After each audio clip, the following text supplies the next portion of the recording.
Saio hau Nafarroako gobernuak diruz lagundu du.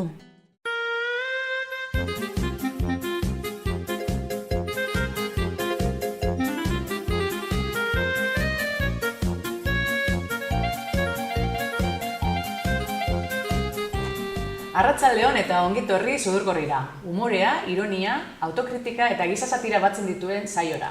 Gaur beti bezala gurekin, Oskar Estanga, daukagu. Arratsaldeon denoi. Ongitorri. Mila esker. Eta Fernando Agustegi. Txaldeon. Eta gure gaurko gonbidatua, Iñaki Villanueva. Kaixo. Arratsaldeon. Txaldeon. Ongitorri Sudurgorrira. Mila esker. Ongitorri. Txaldeon. Eta bueno, zurekin ez baino lehen, guazen ikustera berze kontatzen digun, berze ekartzen digun Amaiak. Kaixo lagunok, zer moduz zaudete? Zer moduz joan da astea? Eta bueno, ikusten dut gaur ere gonbidatu bikain badugula gurean, Iñaki Villanueva, ongi etorri gurera. Gaurko gaien laburpenarekin hasiko naiz, eta bueno, alde batetik Despacito abesti ezagunaren bertsio berri bat ekarri dizuet, bestalde itsaso Adriatikoan gertatu den pasarte baten inguruan hitz egingo dugu, eta Mallorcako haur baten heriotza ere izango dugu hizpide. Ondoren Bilboko aste nagusiaz hitz egingo dugu eta Ahoizko jaietan izandako abusu batez ere hitz egingo dugu. Marabillas gaztetxea ere aipatu behar dugu, nola ez, puri-purian baitago gaia, eta kulturan berriz La Monja filma izango dugu hizpide eta kirolean arraunaz hitz egingo dugu gaurkoan. Eta nola ez, beti bezala, asteko irudia eta bitxikerien tartea ere izango ditugu gaurko saioan. Amaiak ez du atxedenik hartzen, Ez. Talan. Indarraz beteta etorri da, Mantxo. Programa hartuko dugu. Despacito, bai. Ikusten duzu zenbat lan? Bai. Bueno, Erdi oporretan gaude, ez? Erdi oporretan gaude. Hemen, Salao Telebistan, Despacito joango gara. Pizkanaka, bai. Esaera berriak dion bezala, Despacito, mantxo, Adriatikoraino. Adriatikoraino. Hori da. Eta monja gurekin dago. Eta monja, hori izango zen laburpena. Nahiko beldurgarria ematen gona. Bueno, bagoazen zurekin, badakigu artista kristona zarela, denetarik egiten duzu. Saiatzen gara. Hasiko gara artizautza aldearekin. Noiz deskubritu zenuen artizautzareko gaitasun? Betidanik ez, gustoko izan dut hor sormena, baina ez bakarrik artearekin, baizik eta bilatzea ez, puntu bat hemendik, beste bat hemendik, eta sortzarena, bai igual fisikan ere asko gustatzen zitzaidan, baina azkenean bizitzak jartzen zaitu ez, pixkanaka hori bideak ez, eramaten zaitu leku batetara. Eta nik esango nuke 13 urterekin hasi nintzela ez, pixko bat, hor bai egurra lantzen eta ez. Eta ero 17 urterekin argiago nuen ez, horretaz ez nekien nola, baina horretaz bizi nahi nuela edo horrekin zerbait egin nahi nuela, eta ero bukatu nuenean eskultura egin nuen hemen Iruñan, gero hori atzerrira joan nintzen, eta hor erabaki nuen saiatzea. Nora atzerrira? Italiara, bai, Italiara joan nintzen. Lantzera eta ikastera. Bai, zer moduzko esperientzia izan zen?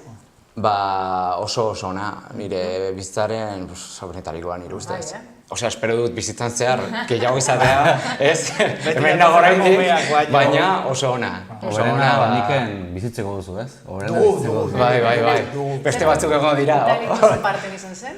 Florentzian. Bai, orduan niretzat hori horrelako hiri batetan bizitzen egotea, ez? Handik pasatzea egunero nire txirrindularekin lanera joatea gustoko duan zerbaitetara, ez? Eta gainera ikasi eta hizkuntza ikasi, ez? Oso ona, bai. Lagunak egin, atzerriko lagunak. Eta horrek ere ematen dizu aukera ez, pentsatzera beste batzuek egiten baldin baute zergatik zuk ez duzu egingo, ez? Bisio hori, ez? Atzerrian dagoena, baina agian hemen gehiago kostatzen dena, ez? Ni goratzen ez, aintzinan jendeak erten ziala, bilatu lan normal bat, ez? Zer da normala, ez? Hori da, bai, hori ni barra egiten nuen, lehen ez hainbeste, baina horren bai, zer da normala, eta hori, azkenean lortzen ari gara, ez? Hau da bide bat, eta ez da zerbait ziurra, baina, jasan izan dugun hori azkeneko hori jendea geratu zela lanik gabe, ez dakiz zer, esan zer da ziurra gaur egun, ez? Esan dut, kontraktuak ez dakiz zer, orduan gutxienez. Gustoko gauzatik. Gustoko gauza, gero momentuko sentipenak ere, ez? Zer da bizitza. Bai, eta ero ere hori aske izatea, ez? Osea, dauka batzuk gauzak kontra, baina beste batzuk, ez? Ai, ene bohemio hauek, Ez, bohemioa ez dituzte ere, baina, bueno, parte bat bakoitzetik. Oso serio naiz, kontuz. Bohemio baino serio, hau da. Hori da. Digo, temporada batean esan naiz hippie baino serio. Hori. Gehienez bost kolore, baina. Gehienez bost kolore. Eta eskultura bat egiten duzunean, zertan oinarritzen zara, ero zertan inspiratzen? Beno, segun eta batzutan eskatzen didatenean zerbait egitea, denean kontratuzko zerbait hola, haiek ematen dizkiate ja, ez, irudi bat edo datu batzuk, azkene pasaren urtean egin nuen kriston zuhaitz bat sagardategi bat entzat, ez, eta han esaten zidaten, zer agertu behar zuen gutxi gora behera, eta kontatu behar nuen sagardoaren eta haien familiaren historia, ez, eta oso, bueno, nik, claro, nire... Azardura, ez? Bai. Hemen kontatu behar duzu txiste bat. Bai, azkenean izango litzateke lienzoa ordez, zuhaitza erabiltzea, ez? Hori, eta gero besteetan, ateratzen zaidana, ez dut marrazkirik ere egiten. Zer, marrazki? Ez. Da, ateratzen dena, eta gero ja daude, enkarguak, bai kuadroak edo bai, ez? Beste gauza batzuk txikiagoak edo ezberdinak formatoan. Tarteka torten daizki txisteak eta rain horretu zait bat. Bai, nahi duzuna, Batzioten eskultore bati egur bat eta esan zioten, atera behar zuen betik kristo bat, eta txikitu zuen eta... Eta kristo nahi zuen, bai. Baina nola zuzula atera, egon, hemen baldin badago aterako da. Baina ez zu bargoan zegoelik, Atera behar zuen mendik kristo bat da. Hori baina santuak normalen ez dut egiten, baina zerbait ateratzen da. Batzoi guztain zaile, beste batzuk baino. Lizarratik ez zaituzu ditu? Lizarratik, San Jurgi berria egiteko edo... Lizarran egon naiz zerbait egiten, baina hori, emanaldiak, zuzenekoak egiten. Eta hori, horretan asko ibiltzen ez orain, gero eta gehiago. Beste alderdi bat, ez? Bai, azkenean... Eta zure etxean museo eder daukazu, ez? Beno, badoa. Nik esaten duana, gutxi barru beste lursail bat erosi beharko dut, lekurik ez daukadalako eta gero eta gauza handiagoak egiten ditualako, orduan. Agian gaztegi hasi nintzen eta... Diogenes artistikoa. Zer handiena daukazuna, Ez dakit, handiena hola... Tamainoak ez da importa. Tamaina baina bihotzean. Zer da handiena duzuna. Handiena 3 metrotakoa hola. Bai. Zure burua da, etxartu dagoena. Berotasuna da, ez? Eta... 3 metro? Bai, 3 metro inguru, bai. Baina batzuk horrelakoak dauzkazunean, azkenean.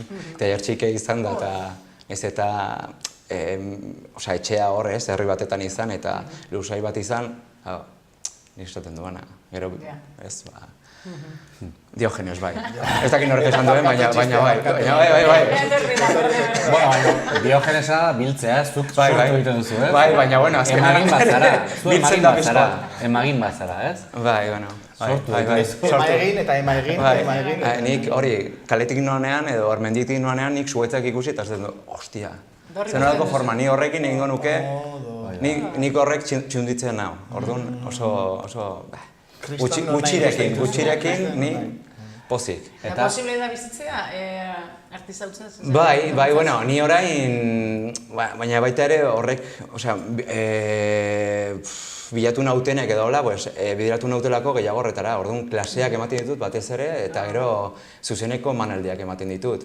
Baina gero, horrela ere, enkarguak, nahi duan enkarguak egiten ditut. Aukeratu dezakit gehiago igual. Zuzeneko emanaldiak eskulturarekin? Bai. Eta nola da zuzeneko? Bai, motozerrarekin edo gubiekin, bai. Eta orduan momentuan egiten duzu? Bertan momentuan egiten duzu? Tipo silla bat, eta... Ez. Asto bat.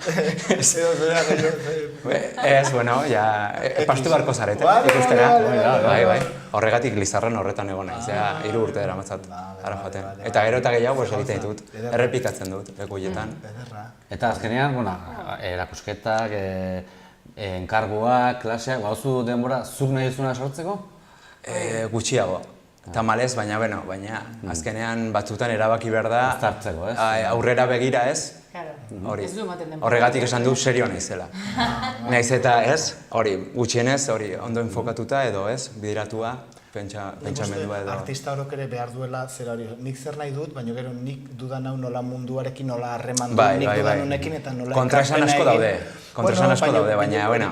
Harremana da munduarekin ere azkenean, ez? Eta orduan munduak niretzako gauzak egite ditu, orduan nik ere munduarentzat gauzak egite ditut, ez? Baietz, bai. Hori da, oso ona, Zaren paiasoa. Morea oso gauza zer. Artista alde batera utzita, musikan ere sartuta zaude, Coast taldeako abeslaria zara, konta juzu pixka bat. Beno, urte mordo daramatzagu, uste dut 17 urte daramatzagula, bai.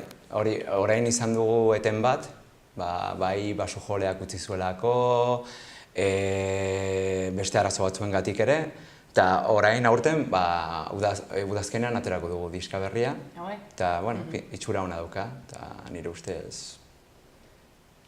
Horrekin ere, esperientzia politak izan ditugu, Villa de Bilbao oso ongi geratu ginen Euskal Herriko talderiko berena, Euskadi Gaztea irabazi genuen aspaldi, ez dakit, kontzertu politak egin ditugu ere, eta orain, bueltan gatoz, eta zer gertatzen den.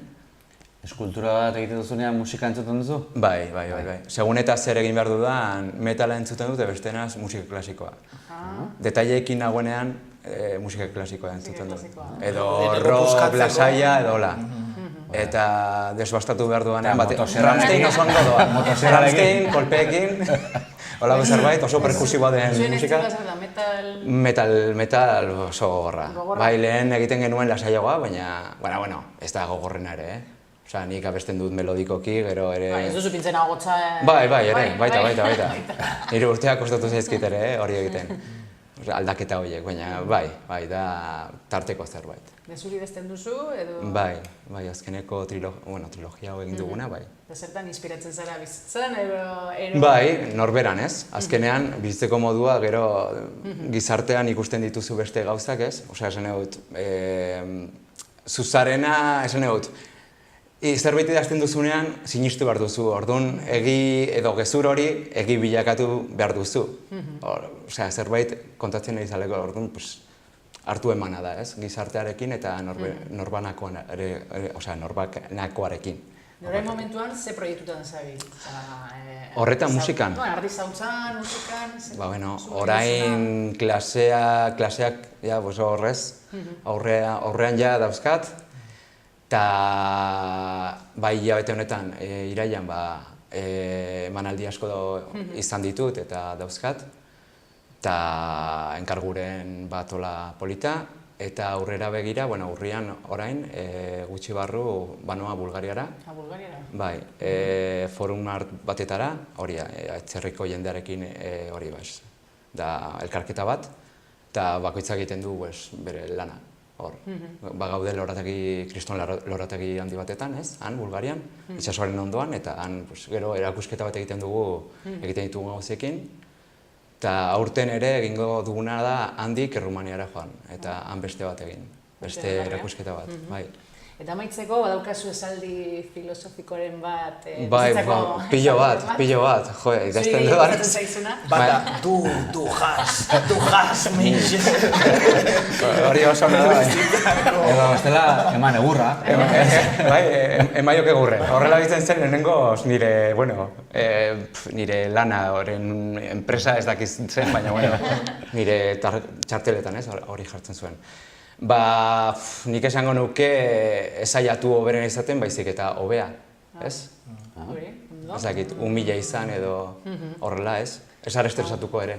Bai, ederra. Bai, askotan gauza simpleak, ez? Bai, ez dugu zergatik esan. Ez dakit norbeten agen, Gauza errezak, ez? Gauza gehiago esaten dute, ez da? Bai, nire ustez baietz.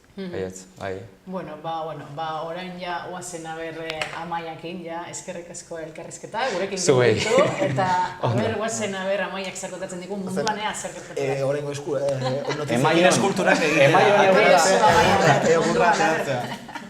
bueno. Iñaki, zenbat kontu interesgarri kontatu dizkiguzun. Gaurtik aurrera, zuri esker askoz gehiago dakigu artisautzaren inguruan. Eta, bueno, nire tartea hastera doa, eta gaurko ekarri dizudan lehenengo albistea honako hau da.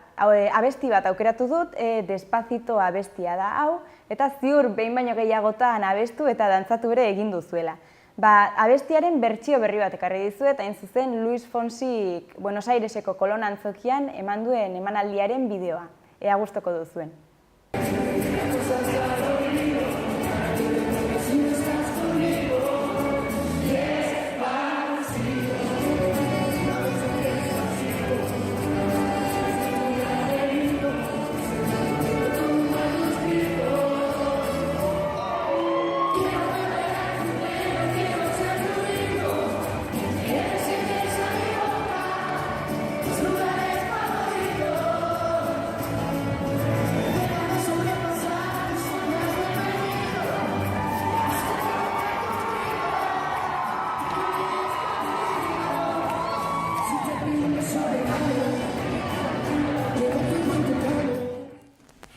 Hau metal zelan egingo zenuke?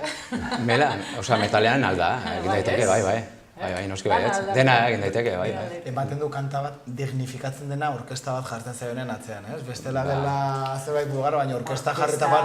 Mederra maila dela orkesta bat, ez? Hori bai zaila dela, esan egut, agian metalarekin egin daiteke errazago. Lirikoa delako, esan egut, daukalako, igual, nota gehiago, ez?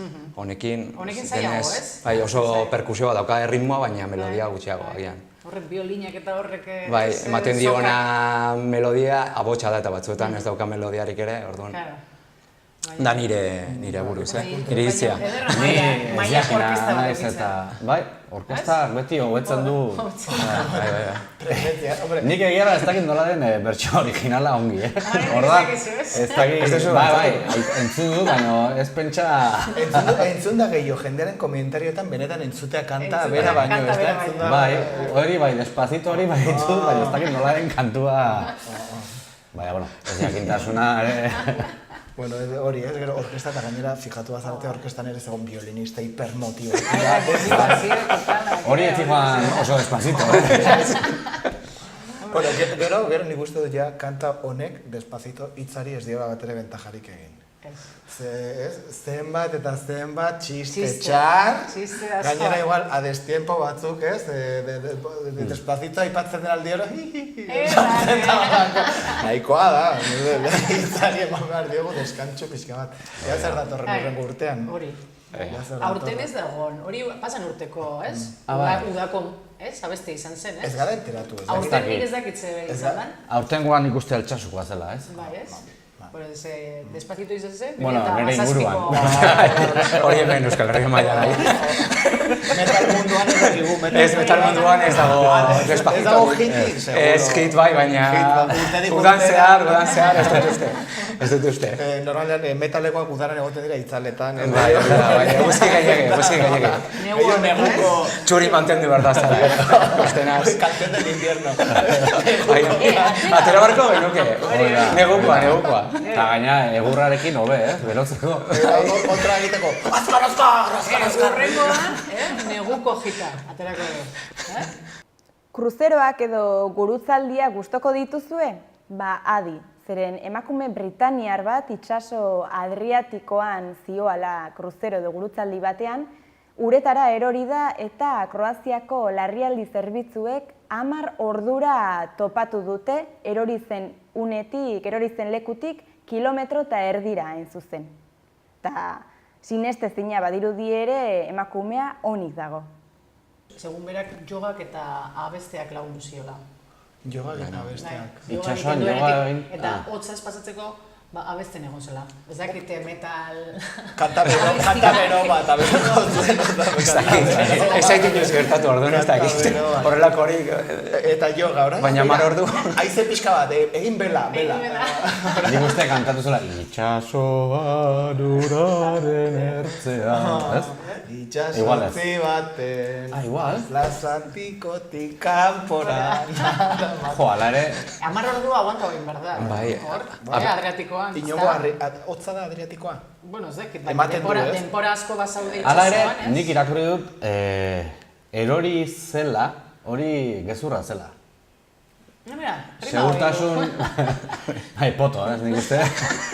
Segurtasun neurri handia komen daude alako kruzeroetan, edo, ez dakit nik ez dut bat ere ezagutzen orduan.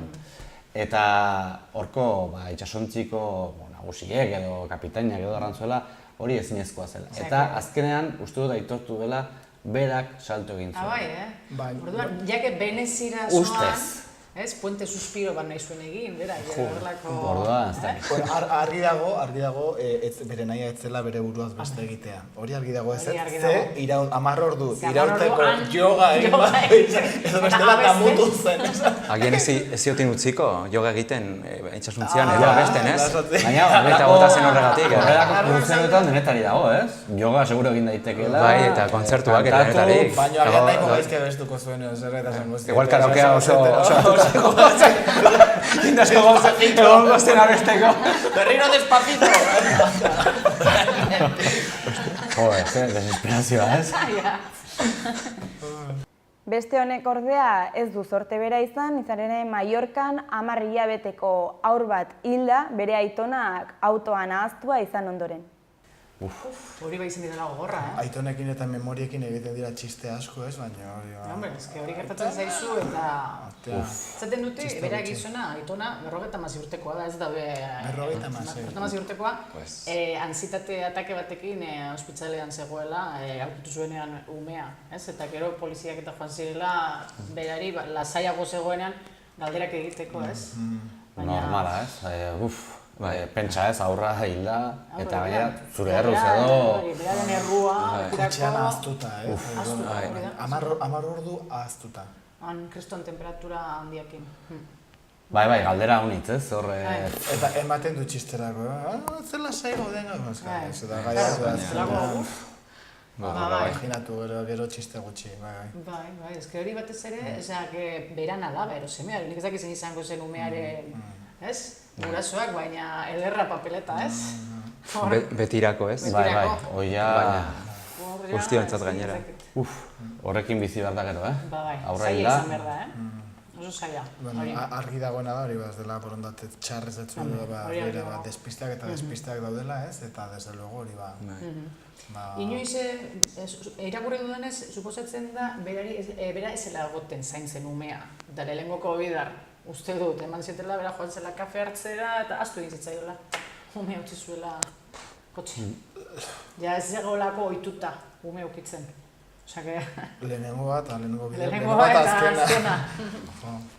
Gogorra bai, gogorra. Animori guztiena. Era bat aldatuko dugu orain gaia, Bilbora goaz, aste nagusia ospatu da bertan, eta Bilboko konpartsek elkarretaratzea egin dute jaietan hainbat emakumeek jasan duten eraso fisikoa eta hitzezkoa salatzeko. Ni jaietan ez naiz egon, baina tarteka ikusten nuen telebista, eta TV ikusten nuen aldiro, zegoen elkarretaratze bat, violentziagatik, genero violentziagatik, zuk ez dakite... Lau, salatu dira. Lau salaketa hon dira. Lau salaketa. Bai, eta behin baina gehiagotan, zintuzte elkarretaratzeak, ez, eta... Bueno, hor, bi irakurketa ez, batetik, tristea eta nazkagarria eta salagarria, ez, batzetik, azken urte hauetan edo hilabetetan ze jarrera hartu den jendarteak, ez? Baina baita kontzientzia, ez? Kontzientzia nire uste salatzen dela, ez da gehiago dagoela baizik eta salatzen dela gehiago. Bai, eta jendearen erantzuna ere, ez? Aldaketa bat egoten ari dela. Eta gero torriko dira betikoak eta Txiko, ya ezin da ez da pirepo bat bota, joder, ezin da ez da ligatu, ya zen dena da... Horrek beti egongo dira, horrek. Baina ala ere hori bada kezkagarria, gauza, eta artikulu bat atera zen leku batean, ez da, oraindik mutil bat esaten zuena. Ni galduta nago, ez dakit oso ongi noiz den ligatu, noiz den akoso, badago pixka bat, alako... Batzuk galduta dut, ez? Sortu da alako kaos bat, nik uste naita, orain broman egin dut, baina jarrera hau ari da eksportatzen, eta edo emakumeak oso haserrez daudete, ematen du ja ezin dela Eta, hau ere badago, ez? Bai, hori jende askorik esaten du. Bai, eta da, ez baldin badakizu, noiz ari zaren akosatzen eta noiz ari zaren ligatzen, daukazu perfekzioa nahiko distorsionatua, ez da konzeptuko gauza bat, da zer sentitzen duzu. Gainera arraza da, ez? Besteak esaten zuenean, osea, Esken abaitzen da, eta ikuste duzu nor nahi duen edo, ez? Hori da. Zerbait naturala da, normalean. Kontua da, lehenago, nik haunitzen aritu dut, ez erratzen duela, da, bai, betiko mezu matxisto haiek ez, eta batzuk niken mezu horrekin daude. Eta, bai, gogortasuna gustatzen zaio, gogorrana egite. Entzuten dira, zoritxarrez, entzuten dira oraindik, eta hori kezkagarria da.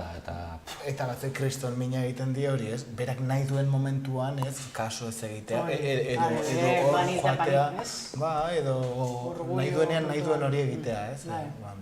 Beraz, lan hona nik uste, ez? Euskal Herrian, eta Iruña herrian ere berezik, ez? Sanfermien inguruan, eta oso lan hona egiten ari da, jendeak salatzen jarraitu behar du. Elkarretaratzea, eta ligatzen saiatu, baina ongi da. Eta ongi, ganoraz. Ligatu behar da. Gero eta gehiago gainera. Aurreko albistearekin lotura duen beste albiste bat orain, izan ere Ahoizko jaietan izandako abusuen salaketa artxibatu du epaileak, eta honek herritarren haserrea eragin du. Bueno, hemen ere irakurri oso kaso partikularra ere, ez? Baina, detailetan ere gehiagi sartu gabe, baino bai, berak neskak nahi ez zuen edo oso argi konstiente ez zegoenean, mutila saiatu zen, lotan zegoenean. Bi bertzio daude hemen beti bezala, ez? Baina bakarrik hartu dute mutiana, ez? Orduan, claro, askotan gertatzen dena da hori. Ikertu baino lehen artxibatu. Artxibatu, hori da. Zein daukan arrazoia? Pixka bat, ez? Pixka bat aztertu gauzak, ez? Ez bakarrik gelditu mutilaren bertzioarekin, ez? Eta sakondu, ez? Eta gauzetan sakondu. Orain arte onartutzat eman diren gauzak, ez? Adibidez, norbaitekin oheratzea eta momentu horretan gertatzen dena ematen du hor gertatzen dena libre dela, ez? Eta hor gertatu daiteke benetako abuso bat, eta oso gauza gogorra, ez? Eta bikoteetan ere bai, daude abusoak, eta, ez? Hori zen dute, ez? Batez ere familietan dagoela, ez?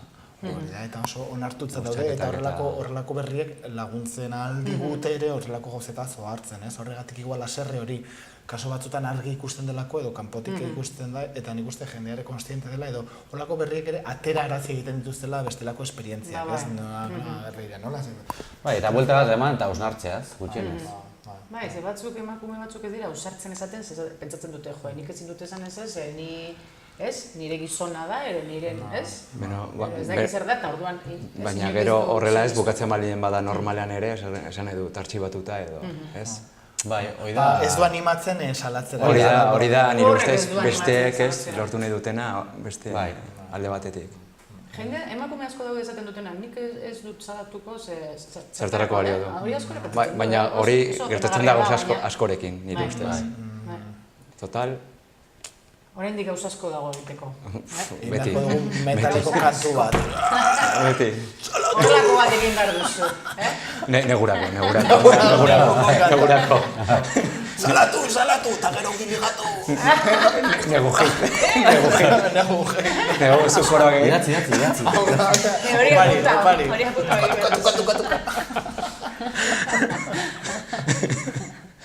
Iruñerriko albistearen txanda da orain, izan ere 2000 lagunetik gora bildu dira Marabillas gaztetxearen aldeko manifestazioan. Marabillosoa. Bai. Eta oraindik azken itzaztu baitu, Marabillosoa. Ez? Duela aste batzuk aipatzen genuen ja, ez? Marabillas gaztetxea eta oraindik ere nik uste... Baina, oraintxe bertan, hemen espazio-temporalean gertaiteke osan gauzazuk entzule hau iristen zaizunean. Baina, oraintxe bertan nola dago asuntoa? Kaleratuak daude, empate. Ez, kaleratuak, ez. Suposten da utziko dietela horrengoaz, ez? Hori de barruan daude, ez da? Hala ere, epaileak auzia artxibatu zuen, gobernua artxibatzearen kontra agertu da, orduan, hori ez dakit nola dago. Oraingoz, gure espazio denboran horrela dago, orduan, argi dago, eta bideoak eta asko ikusi dira sarean, ez? Jendeak gaztetxearen aldeko, ez? Hor betiko erronka hori ez, baina espazio publikoak, baina argi dago gaztetxeak direla herriaren unibertsitate aktiboak, ez? Zergatik ez dute usten gazteak ez, autogestionatzen, ez? Beraiek zerbait, ez? Lekuak edo zergatik ez diote usten, ez? Sistemaren kontrako zerbait delako, beti bezala ez. Eta lortzen direlako igual izaki autonomoa, gaitasunarekin, pentsatzeko, antolatzeko, askatasun gehiegi, estira dependientea. Beraiek pentsatzea bakarrik, beste baten laguntzarik gabe. Zer desmadre, gero.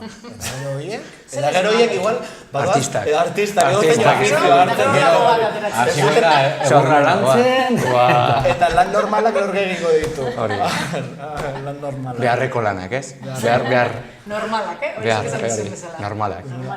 Ez dakit kasuaren, baina koinziditzen du artistak gehienak, ez? Ibiliak direla herri mugimendutan, edo kaleko, ez? Autolakuntzan, autorakuntzan, ez? Beti kontra eramaten. Ni jaio nintzenetik, esaten zidaten gauza bat eta ni kontrakoa egiten nuen. Esan hau. Ni humanen nioke beste forma bat bizitza guztian jarraitu didan ideia bat, ez? Eta, nik ez du kontra egiteagatik. Ez, zentzu batekin. Kasualidadea da, nire nahia dela beste batik kontra eramatea. Justo erakusteko alzela egitea beste gauza. Hori da, ez kontra eramateagatik da, alde eramateagatik. Normala, oso normala delako, orduan. Beste ikuspunto bat, beste ez dago buluziorik. Hau garratizat, beste la jendeak uste du, garela, buru gogorrak eta egiten dugula kontra eramateagatik. Ez da hori, ez da egiten dugu maitasun. Posible dela gizarte aldatzeko modu bakarra da, bestenaz, ez? Hori, ez da kontra da, alde. Antonimoak, ez? Antonimoak, homonimoak, jeronimoak, sinonimoak. Kulturaren tartea da orain, beldurrezko filma gustoko dituzue zuek? Adi, zeren eta YouTubek La Monja beldurrezko filmaren trailerra ezabatu du saretik. Hain zuzen, hainbat erabiltzaileri izugarrizko sustoak eman dizkie eta hainbat kexa jaso ditu YouTubek. Hori dela eta ezabatu egin dute. Animatuko zinateke edo ausartuko zinateke zuek film hau ikustera? Ni ez. Ni beldurtzen naiz beldurrezko. Nire ez zaizki gustatzen ez. Baina hala ere, ez dut ulertzen zergatik kendu dute. Pentsatzen dut jakingo duzula... Susto bat jartzen badute, susto bat. Normalen trailerretan eta pintzen dute badakizu betiko trailerrak eta baina hemen zati bat jartzen dute pelikulako ja susto bat, ez? Orduan, klaro, politikan, YouTubeen politikan dago sartuta, igual emakume nagusi batek igual ikusten du eta igual nik ez dakit zergatik izango. Baina badaude bideo osoak, ez? Badaudela bideo laburrak, sustoa, bai. YouTubeen dauka politikan sartuta, hori, ezin dela susto bat egon, trailer baten bagoan. Igual susto maila, dauka susto maila. Susto maila. Susto maila light. Susto maila. Nola zen, gaztelania tuto mote. Trailerra nik ikusi dut eta bai harritzen naguna da... Kendu duten hori? Dago. Hor dago. Hor dago, orain. Bai, hor dago. Oraindik alde ikusi, horre gauzak zentzaiak izan dut. Nik ikusi nahi dut, horre. Hor dago eta jende guztiak ikusi aldu eta ikusten bada susto bat. Dago pelikula zati bat hor jarrita. Oso beldurgarria? Ez, niretzat ez, baina igual zure gustatzen zaizkizu eske. Nirituta nago horregatik eta... Zure gustatzen zaizkizu beldurgarria? Ez hainbeste, baina nire bikoteari bai. Gainera zineman ibiltzen da pixko atola eta gehien guztien zaion arloa da. Bai, beldurra. Orduan behartuta nago horrelako filmak ikusteko. Hori kendu baino lehen, hori bat dago, Hau gainera da saga bat. La Monja. Bai, saga bat da. La Monja, izen burua batekin ja. Zer izango da? Gaur ikusi dut iruñako kaletan. Titulu horrekin da, beldurgarria da pornoa, seguro. Edo bat bebertzen. Edo biak, bai. Agian biak, elkartu ikusten eta gehiagi da. Abizionaren arabera, La Monja asesina, bueno. Monja gloriosa. Zuri zaizu gustatzen orduan, beldurgarriak ez. Zuri ere ez, zan duzu? Neri ez, beldurra ematen diete, Gauetan ikusi bakarrik, argirik gabe eta gero... Nere gorputza goten da... Kirula egin gabe, izarditan, ez? Jartzen zaiten uzata. Segurazki. Ni yoga egiten nuen erlajatzeko, flotatzeko zaparte egiten erlajatzeko, eta gero total pelikula batekin izorratzeko egindako lan bestia. Bueno, honek egiten duen filma, James Wan, Saw eta pelikula asko oso onak egin ditu, beldurrezkoak asko daude txarrak, baina amenatzean Ona izango da. onak daude, bai, sartuta orduan ez dago txartu, hau la monja, Gainera marketing honekin, pentsa, ez? Hori da. Salona gertu da orduan. Zubelgorri. Salona egara egiten, pentsa, Hor zuri musika ondo gongo zen du, bai. Bai, zaltiren batetan, bai, matxetazoak ematen dituzte. Balin badaude, golpeak ez. Bueno, gainera zu egiten alduzu musika eta gainera aktuar de reparto edo. Bai. Repartitza, no? Burra. Pasatu zara hori. Zelako gauzak izan, Bai. Eskultura egiten erran nahi nuen, Eskultura egiten. Bai, noski. Baina muskula Hemen humore bantza berdea denetarik daukagu. Bai, denetarik. Hauekin. Mora religiosoa. Aste honetako irudiari dagokionez, Estatu Batuetako emakume baten erreakzio burlatia ekarri dizuet. Antza denez, emakume hau bere aurrari bularra ematen ari zen eta hainbat lagunek estaltzeko edo tapatzeko esaten diote. Eta begira zer reakzio izaten duen, ikusi argazkia. Ona, Okerrena da, Genio bat da, hau genio bat da. ez dakigula zein den zoriontzeko. Zoriontzeko. Ez dakigu zein den, anonimatoa. Hau zerta, izan da, ezta? Esan zion bera zenarrari, atera argazki bat, eta, venga. Bai, arazo asko daude orain honekin. Bai, ez da. Baina, niri sinestezin eduritzen zait, Baina... Bai. Baina hori arazoa badago, ez? Arazoa, nahi dut, titia ematea eskandalagarria da, hau nintzen dago. Bai, eta beste gauza batzuk ez. Baina, Animali bat hiltzea edo ez, edo... Bai, ikaragarria da. Normala Eta ikusten da. gorputzaren inguruan, ez? Esan dut, gorputzaren, tabu bat... Tabu asko daude. Baina dira muga, esan dezagun, adibidez, YouTubeen bezala, ez? Pezoi bat ikusten badin bada, ja ezin da atera. Baina beste dena, alegia, ematen du muga bat egon behar dela puntito bat, ez? Orduan da, alako zerbait, ez? Da puntito bat, ez da, hori, edo Pamela Anderson, Vigilantes de la Playan ateratzen zenean, ze ondorio dauka pertsona Baina baten. da zer ikuspuntu sexual batetik azkenean. Ez da normalizatzen, edo ez da normalizatu nahi, ez? Azkenean. Nire ustez, bada, halako errepresio puntu bat, ez da koxka, ez du zentzurik, esan nahi dut, hori ez da sexuala. Inondik inora. Ez da sexuala. Elikatzea da. Eta hor sexualitatea ikusten duena, gaixo dago. Hori da, eske pentsamendu hori daukatea. Pentsamendu zikina da, hori argi dago, ez? Opusean esaten dute, ez dutela usten platanoa jaten, ez? Osorik, moztu behar zirela labanarekin. Osta berdina dago. Ez dakit jarraitzen dut, bueno, ez dakit egia, osea, daude... Baina bai. Hori, nahiko Platano de Canarias publikatu zen. Duen potasio guztiarekin. Azkenean, baina hori oso...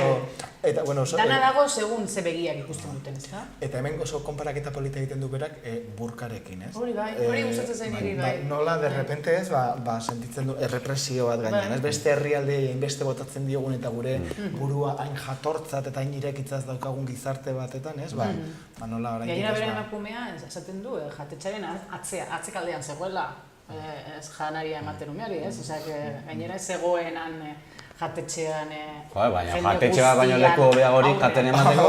Hori da, baten kafesne, ahora... Baina bera gainera hori izaten du, zer egingo duzu ez gainera, ez ez?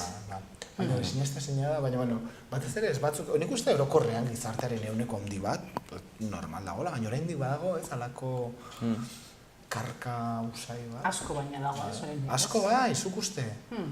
Nik esango nuke Begi asko daude, oraindik berde. Agian gehiago, Ai.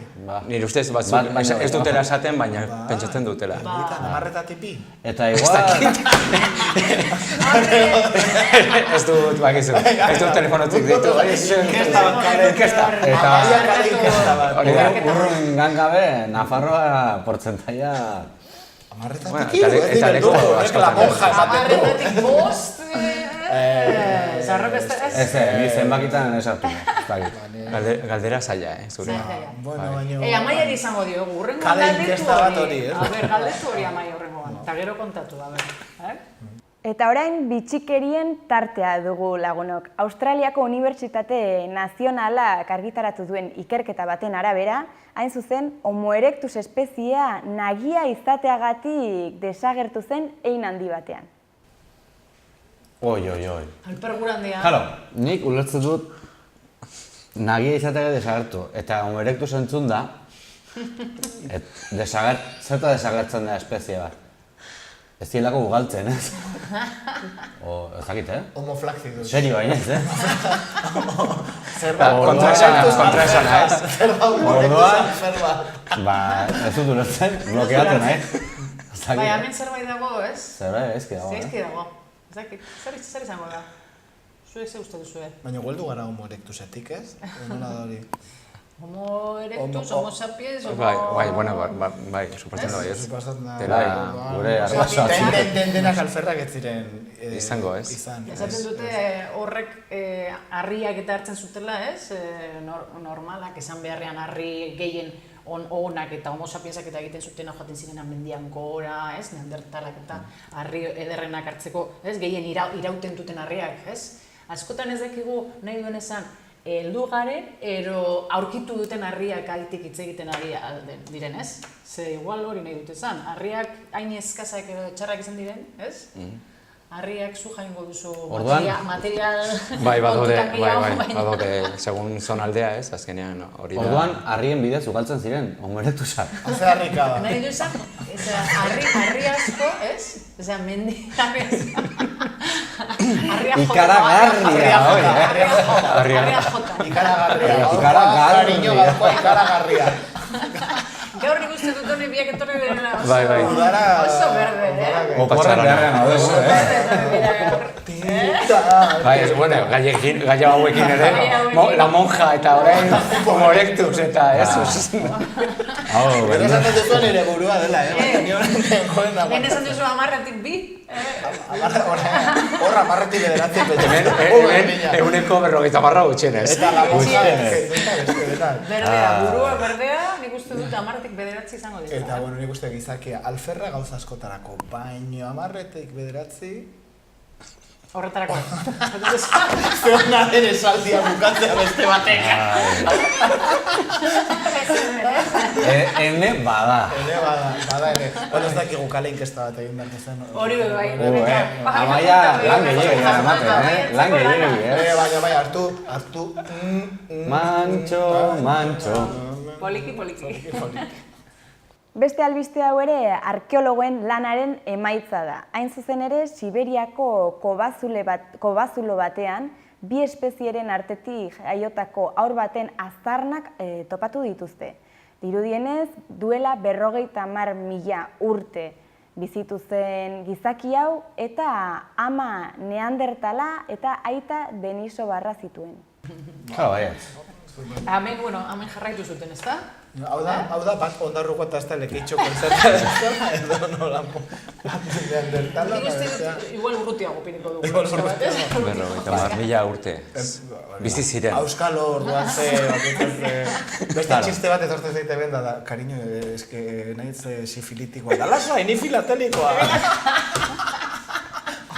Horra ze importadu, maitasuna baldin bat zegoen egin artean, ez? Baina hori arraza orduan zertziren bat evoluzionatuagoa bestea baino, edo nola ez dut oso ulertzen arrazen kontua. Ez, nik uste bakoitza bere eremuan bizitzen, ez? Eta bai, dudik gabe evoluzionatu izan zuten desberdin, ez? Suportzen da bai, Homo sapiens eta Neandertal, ez? Batera egon zirela. Eta bat iraun zuen eta bestea desagertu. Orduan, baliteke, baina bueno, hori izan zen beranduago. Homo sapiensak egitezki gustatzen. Denisobarrak ala ere, ez ditugu gaunitza ditu, ez? Ez du hain ezagunak, ez? Denisobarrak. Horrek ez? Ni gutxitan ditu. Bestea bai, neandertalak ez? Baina horrek igual joan ziren, ez? Denisobarrak ez ziren bat ere derrak eta Denisobarrak. Eta gaina, badakizki tejoak Denisto sotar bat. Nondik bitxia eta nahiko grazioso da, Denisobarrek hitza izena nondik hartu zuten monje baten gandik. Bai? Baina hau pelikulatik ez datu, ez? Ez, hau benetan da, Denisov uste duzela monje bat, alako, kobazul batean denbora pila bat eman zuela, eta kobazul hortan aurkitu zituzten euren aztarnak. eta hortik heldu dira deno segarra. Pentsa, monje baten semala. Monje baten zela. Hau ikaragarria, hau benetan da, Bueno, monje Ikaragarria, batera. Bez, monjeak eta bai, begira. Igual agartuko dira pelikula. Horregatik etu dute, ez? Platanoa ebakitzen. Ni oso pozinago maitasunak ez duelako mugarik, eta hor ikusten da. Orain dela 50 urte eta elkarrekin. Baina, agian libreagoak ziren. Nahasketetatik Segurazki. gauza oberenak nahasketatik datoz. Hori beti izaten dute, ez? Bai. Arrazak nazta hori berdina. Haize beste batzuk esate dute arrazak berez ez direla existitzen, baizik eta Urrengora gutzeko dugu. Hori luzegi, urrengoan jarretu dugu. Azken bitxikeria orain. Dirudienez, gazta jatearen ohitura aintzinetik datorren ohitura da. Izan ere, Egiptoko hilobi batean munduko gaztarik zaharrenaren aztarnak topatu dituzte. Gazta hau hain zuzen, Kristo aurretik 13. mendekoa da. Nire herriko batek gustatuko zitzaion, ze gustatzen Hori zitzaion. bai izango zen. Hora oso zarra, Hala ere, hor baldin badago, ez da seinale ona. Ez duten jan. 13 mende edo 15 mende. Bueno, beste Baina biztzarrako eraman zuen. Bai, baina hor da, oraindik ez du jan. Azken zate hori ez lotxanera, jantzu Kleopatra eta ez, jantzu Julio. Ez ziren. Ez que lehen nola ziren, beti zeuden konspirazioak ez, pozoinduko naute igual, horregatik zuten jan. Gazta eta gaiztoa esaten da, daukatela sustrai Egipto Oso ona hori. gaiztoa. Gaza, Pozointzen ziren gaztarekin. Bueno, gazta zarra... Zue gaztazaleak zarete? Bai. Ni asko. Zu? Pila Bai, bat. da zu, bai, bueno, hemen beldurra ez, baina gazta. Hori, gure jasoretzen gaituko. Jango genuen bai, jango genuke bai. Piramidetan agertzen dira ez batzuk hola, eta beste batzuk hola ez.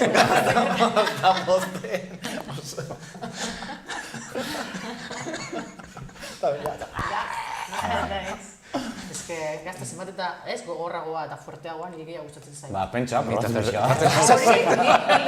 Sektore gogorra, eta gaztazarra ere. Gaztazarra... Bai, zarra. Buah, hori nire aurkeztu behar dizu nire herrikoa, hori ongi montatuko zarete. Ematen duena hor como sufritzen zaudela, ez? Ze ongi. Hori zeona. Hori eta la moja ikusten. Kaina. Sufritu. Eta metala. Zure musikarekin. Zer esan duen. Hori broma bat da, ez? Oia, soberazko, hau zentsura... Zentsura da. Hau gero moztu, moztu. Amaiak iamotatu gobel horrek. Ba, lagun sudurgorriok hauxe izan da guztia gaurkoz. Nire saioa amaitzear da, eta bueno, urrengo saioan ikusiko gara elkar. Bitartean, ongi izan, aio!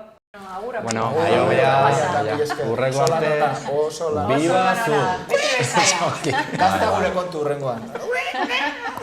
Bueno, eta orain guazen satiraren txokora, eta ikustera ber ligatzeko gaurko teknologiak hauek, ikusten duzuen bezala hor? Hor, ligatzen ari dira. Ligatzeko... Bueno, ez dakit, bagoitza zertan ebiliko den, danak mugikorrarekin, ez? Hau benetakoa da, ez da? Esaten dute, gaur egun, asko ligatzen dela mugikorrarekin, ez da? Bai. Bai. Esaten dute, nik ez Baina, dakit. norbera bere mugikorrarekin edo mugikorraren bidez beste norbaitekin. Hombre, mugikorrarekin aina denbora pasatzen bada bikotearekin, baina Sare sozialak, aplikazioa ligatzeko daudenak, ez? Begira honek. Eta ligatzen denean, gero, zer egiten da, Horrelako gauza gertatzen dira benetan. Bai, Bai, Zenba bida gertatzen da, ez? Bai. Biakoa Batzutan eta ikusi biak, ditut, ez baina- mugikorrekin. bai. Ez, zuri ez? Benetan, ez. ez dauka mugikorrerik. Ohera ez dute mugikorrek eramaten, ez. Inoiz bez, eta ondoan ere, Inoiz, ez? ez. Horrelako gauzak niri gertatu zen. Ni sukaldean uzten dut, eta... Hobeto. Baina horrelako gauzak nik uste dut gaur egun direla, ez? Ohikoak eta beti ikusten direnak. Ez? Bai. Trenean, autobusean, jendeak ez daki zer egin eta mugikorrarekin doa. Ez dakigu. Ni ere sartzen, nik ere orduak sartzen dizkiot mugikorrari Bai, ez? azkenean. Ikusten duzunean norbait, ez? Bakarrik zaudenean eta hola, zuk berdinak egiten duzu. Ikusten duzu eta zuk hartzen duzu. Edo beti dago zerbait egiteko, ze mila asunto, mugikorra baten du zerbait neutrola, baina mila asunto mugitzen dira. Lana bebai mugikorra egiten. Baina kontua da, hor ikusten den bezala askotan galtzen dela esentzia, ez? Edo askotan ilusio gehiago egiten digu pertsona baten mezua jasotzeak bere ikustea baino zuzenean, ez? Orduan, hor badago alako kontraste, ez? Bazegoen filosofo bat esaten zuena, teknologia berriekin sortzen dela harremanetarako burbuja berri bat. Eta burbuja berri hori agertu zaigu, eta gestionatzeko modua, ez? Hori mezu bat da pertsona baten presentzia. Presentzia da ezberdina, orduan.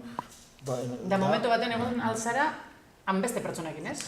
Eta ematen dure, daikazola, botere magikoak, eta orain norbaitetan pentsatzen duzu, eta ja altzara berarengan presente egin, ez? Pentsatzen hasita nahiko magikoa da, ez? De repente hemen nago eta mundua... Idealizatzen duzu gehiago agian ere, ez? Gero beste... Da, Adriatiko batek, ez? Neska? Adriatiko zaudela, eta edo piztinara joan nahi duzula? Bera. Hori, pizina, edara pizina, ez? Alegia, itxaso virtuala, ez? Baino hori, eta galdera handi hau da, teorian, gure barruan zebat presentzia duen, alegia norbaitek mezu batean esaten baldin bai maite zaitut, horrek ze eragin duen... Gilditu egiten da, grabatuta gainera, batzuk gorde egiten dute. Baina bero galdera da, ze puntutaraino hori den benetakoa. Ze maitasuna, ze hori da ez, akto buruarekin egiten den ekintza bat, ez?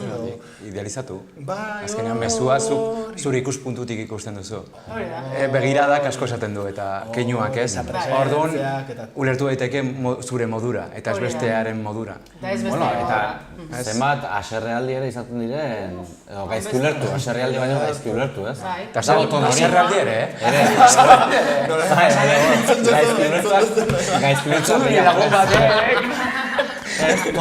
tonoa falta da, eta behar bada zuzu idazten hitzez errango duzun guztia, eta igual azalpen bat falta da, eta hor gaizki ulertuak batzuk haserrean akitzen dire, eta bertza batzuk ez, baina ez azaltzeko horregatik askorek egiten dute keinua, epinik keinua, ez? Eta gero, adibidez, nik baut lagun batez, urtebetetze egunean, bera ea nok zoriontzen duen.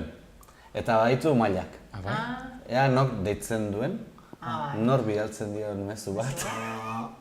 Horik nik entzun da daukat. Eta hor da mailak, deitzen badio, da, maia handiena. Ja, handiena edo, bueno, parez pare behar bada. Bueno, parez pare da lehenengoa. Ero mezua ja da gutxiago, erresagoa delako, ez? Denbora gutxiago behar duztu, eta... Zorionak. Bada... Mundu, nik erabaki dut ez egitea. Ja, egitea sekapen bat ez, baina bai dela, ez? Zuk hartzen zu denbora, zorionak Oskar, besarkada bat, edo zorionak Oskar. Gaudelako harremanduta, baina sortzen delako alako errealitate bat, zaitut inoiz ikusten, baina zauden ere Facebookan, eta zauden Facebookak zure urte betetzea da, ematen du, garela, oso bizirik dagoela gure harremana. Gara oso lagun handiak. Baina da nahi jabe, oraindik ez gara ohartzen olako gauzetaz da, ongi dauden ikuste irute daudenak, honi dena forma ematen guazelako, ez? Gure pentsaetan azkarrago daielako. Argi dago, realitatean asko mugitzen dela, eta botere handia duela. Eta horretz da, Juliak esatzen olako programa batean, zu oporatan zinen orduan, baina berak esaten zuen, garai batean imprenta etorri zenean, zedela beldurtuta, gero ze boterea daukan, eta ze ekarpenak egin dituen. Ez garela oraindik kontziente internetak ze ekarpen egin dezakeen, baina nola erabilita. Eta gauza bakoitza ere bere lekuan, zertarako nola ulertu, nola bizi, nola iritsi. Horrengoz, nik uste despistatu xamarrak gaudela. Horrendik gaude ez hor. Baina horrein asko azkarrago da dena ere, ez? Oitzen zarenerako gauza batekin beste bat dagoen, berria. Oso abiadura asko. Handia bai. Hala ere hori, nik uste sartzen garela komunikazio virtualaren garaian, eta honek forma bat eduki edo beste, hemen argi dago urte batzutan, daukagula gaitasun hau komunikatzeko elkarrekin distantzian.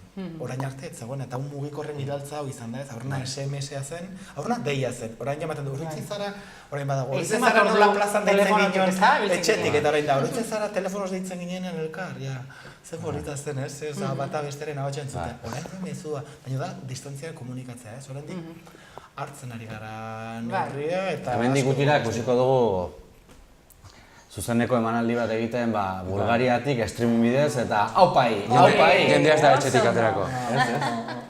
Bai. Dena etxean, ez, biziko dugu edo. Zure etxera joango gara, zure museo hori Hombre, ikusten. terreno berri horretan. Edo, Espera. hori, zuzenean, Diogenes ez? museoa. Dionisio. Bueno, badia denpora amaitu zaigu, eta eskerrik asko, zuei. guekin Plazer bat izan da. egoteagatik. Esker, gustora gara. Jarraitu gaur. Zuei bebai eskerrik asko, beti bezala, guekin egoteagatik. Eta, bueno, batez bez zuei, guekin egoteagatik, espero dugu ondo pasatzea, eta eskerrik asko.